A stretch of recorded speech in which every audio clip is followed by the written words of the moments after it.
Ça fait quelques jours que j'ai fini mon projet 99 et il est temps de faire le bilan, mais avant on va revoir rapidement de quoi il s'agit. Le projet 99, c'est un challenge de 99 jours qui a pour origine un autre vidéaste qui s'appelle Tristan Vincent et qui consiste à se fixer des objectifs et à documenter son évolution sous la forme d'un post par jour. Le but c'est de s'engager publiquement pour se motiver à atteindre ses objectifs et motiver en quelque sorte son audience à faire de son mieux pour atteindre leurs propres objectifs. Personnellement, j'avais aussi envie de donner une vision réaliste du quotidien d'un vidéaste freelance sans chercher à faire fantasmer le truc. Bon, maintenant que je vous ai donné un petit peu de contexte, il est temps de faire le bilan et je vais vous parler des objectifs que je m'étais fixés. En tout premier, j'ai voulu faire ce challenge pour me motiver à prospecter chaque semaine dans le but de développer mon activité de vidéaste freelance. Et pendant ces 3 mois, j'ai prospecté grosso modo de 3 différentes manières. Tout d'abord, de manière la plus classique, donc en envoyant des mails à froid à différentes entreprises que j'avais ciblées ou via LinkedIn à des personnes qui étaient en charge de certains services, mais j'ai vite été découragé par cette méthode. Franchement, c'était plus que relou de devoir passer du temps à personnaliser ces messages en se renseignant sur les entreprises pour taper juste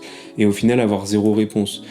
Et honnêtement, cette méthode m'a pas apporté un seul client. Enfin, pendant ces 3 mois en tout cas. Ensuite, j'ai essayé une autre méthode, c'est de participer à des événements de réseautage organisés par des groupes d'affaires. C'est des groupes d'affaires qui organisent ça, donc ça peut être sous la forme d'un petit déjeuner, d'un repas ou alors d'un événement. Et l'idée, c'est vraiment de réseauter, d'échanger avec d'autres chefs d'entreprise, d'autres dirigeants d'entreprise dans le but de se vendre ses services, expliquer un petit peu ce qu'on fait et essayer de voir si on peut se faire recommander d'autres personnes. C'est vraiment un moyen cool pour rencontrer d'autres professionnels et essayer d'avoir potentiellement des contrats. Moi, je vais pas vous mentir, j'ai fait que 3 événements sur ces 3 mois, donc un par mois, parce que j'avais beaucoup de travail aussi à côté et j'étais pas forcément disponible sur les événements. Mais pour le peu que j'en ai fait, que ça soit des matinales avec des petits déjeuners ou alors des repas type repas du midi où t'échanges avec d'autres chefs d'entreprise, il y a vraiment une bonne énergie, ça dépend des groupes que vous choisissez. Moi, personnellement, les groupes dans lesquels j'ai été, c'était plutôt bonne ambiance. Bon, ça m'a pas rapporté de contrat concrètement, mais c'est quelque chose qui met du temps à se mettre en place. Il faut y aller régulièrement pour que les gens se souviennent de nous et qu'ils aient envie de nous recommander ou qu'ils soient plus intéressés par nos services. Donc je pense que sur le long terme, je vais continuer à me rendre à ces groupes-là et on verra ce que ça donne sur plus que 3 mois. La troisième méthode que j'ai mis en place, c'est celle qui m'a permis de trouver des nouveaux contrats, et c'est tout simplement de recontacter ses anciens clients et de retravailler avec eux. On sous-estime beaucoup cette méthode, mais en fait, en y réfléchissant, trouver des nouveaux clients, c'est quelque chose qui prend du temps, ça prend de l'énergie. Il faut se renseigner sur l'univers du client, il faut comprendre c'est quoi les besoins du client, il faut pouvoir y répondre, et tout ça pour pouvoir gagner la confiance du client.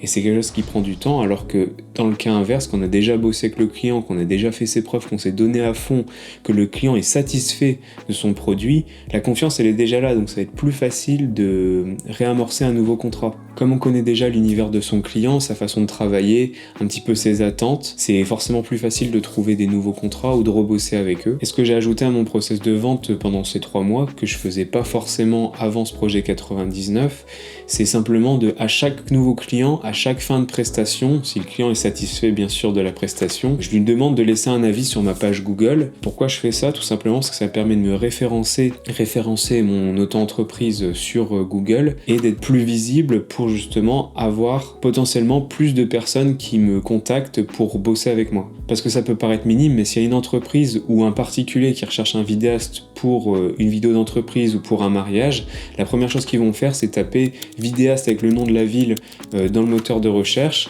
et s'ils ont par exemple un vidéaste avec aucun commentaire, aucun avis, et un vidéaste avec plein de commentaires et des avis positifs, ils risquent de contacter la personne avec le plus d'avis positifs. Ce que j'ai fait au final, c'est que j'ai plus visé sur le côté être visible que vraiment aller chercher à faire du démarchage avec plein de mails, tout ça. Déjà, ce projet 99, le fait de publier tous les jours, même si ça va peut-être intéresser plus des gens qui font de la vidéo ou autre, j'ai quand même des personnes qui m'ont contacté pour bosser éventuellement avec moi parce que j'étais visible tous les jours, ils voyaient ma tête dans leur feed Instagram, TikTok ou YouTube Short. Ou encore le fait de faire quelques posts sur mon Instagram Pro ou sur LinkedIn. Bon, ça m'a pas rapporté de clients dans ce cas-là, mais ça peut toujours aider. Et comme j'ai dit juste avant, avec le référencement que j'ai sur Google par rapport à ma ville, ça m'a permis de trouver des clients comme ça qui sont venus vers moi. En fait, j'ai pas été les chercher, ils sont venus vers moi. Notamment, j'ai bossé avec ma ville, donc la ville de Vannes, et ils m'ont trouvé en fait directement sur Google. Bref, on va parler français. Avec ce premier trimestre 2024 en tant que vidéaste freelance, j'ai pu réaliser un chiffre d'affaires de 10 209 €. Donc c'est bien du chiffre d'affaires, faut prendre en compte que tout ça va pas dans ma poche. Il y a une partie que je reverse à l'État pour payer mes charges. Il y a aussi mes frais de fonctionnement, tout ce qui va être assurance, l'achat de matériel, les licences, le logiciel, donc tout ça faut le déduire. Mais grâce à ce chiffre d'affaires, j'ai pu me verser un salaire de 1 500 € par mois, ce qui reste plutôt correct pour ce premier trimestre de 2024. On va passer maintenant à mon deuxième objectif sur ce projet 99, donc c'était purement sportif, c'était d'aller au moins 4 fois au sport par semaine, et plus précisément j'ai démarré un cycle de force, donc je voulais faire 160 kg au squat, 170 au deadlift et 120 au bench. Et alors ça donnait quoi au final au niveau des max en force pendant 3 mois? Bah tout simplement je suis passé de 150 en squat à 145. Ouais, vous allez me dire what the fuck, mais en fait je vais vous expliquer tout simplement. La première fois que j'ai testé mon max en squat, bah c'était purement dégueulasse, j'ai filmé ça mais en fait je descendais pas, et puis j'étais en train de mourir sous la barre quoi. Donc c'était pas vraiment validé. Au final mon vrai max au départ était peut-être à 135, donc j'ai quand même pris 10 kg de force sur le squat avec un 145 qui était clean pour le coup. Pour le deadlift je suis passé de 150 à 160 kg. Petite rectification, le dernier jour j'ai retesté un max au deadlift et j'ai fait 170 kg, donc ça fait plus 20 kg de force sur le deadlift, ce qui est plutôt cool. Et pour le bench, je suis passé de 107,5 kg en max à 120 kg. Donc c'est vraiment mon meilleur record ever, donc je suis super content. À la base, je m'étais engagé à aller à la salle 4 fois par semaine minimum, enfin faire du sport 4 fois par semaine, et je me suis tellement pris au jeu que j'y suis allé quasiment 6 jours sur 7. Bon, j'ai pas atteint tous mes objectifs, mais il y a eu de la progression et c'est ça qui est le plus important. Mon troisième objectif avec ce projet 99, c'était tout simplement publier une vidéo longue par mois sur ma chaîne YouTube. C'était pas forcément facile à gérer avec les projets clients et les vidéos quotidiennes à côté, mais avec cette troisième vidéo que vous regardez à l'instant, on va dire c'est validé, même si je suis un peu en retard.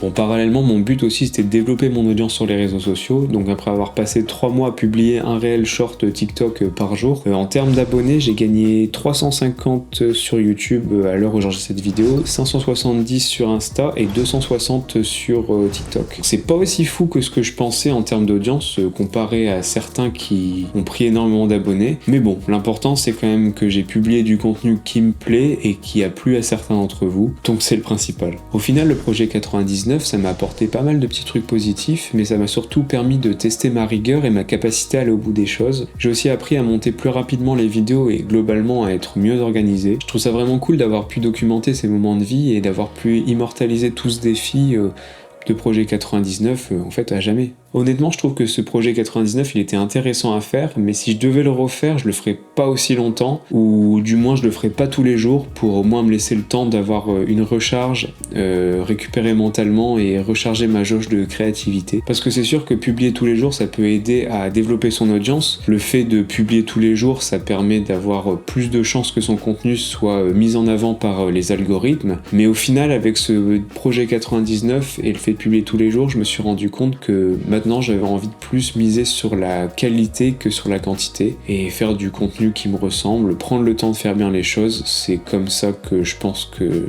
je fonctionnerai le mieux. Vous vous demandez peut-être c'est quoi la suite en termes de contenu après ce projet 99. Tout d'abord, je pense que je vais prendre un petit moment pour digérer un peu ce premier trimestre et ensuite me consacrer à faire du format plus long sur YouTube, un peu revenir à l'essence même de ce pourquoi je me suis lancé sur YouTube à la base. Donc vous partagez mes expériences autour du monde du filmmaking, continuer à documenter mon parcours en tant que vidéaste freelance, un peu comme je le faisais avec le projet 99, mais de manière plus structurée, plus créative. J'ai envie de continuer à vous emmener sur des tournages, à faire des courts-métrages et pourquoi pas vous faire voyager, parce qu'au final j'ai pas envie de me mettre de barrières et j'ai envie de vous partager ce que j'aime. Et au final, est-ce que c'est pas le plus important de partager des choses qu'on aime et qui nous ressemblent?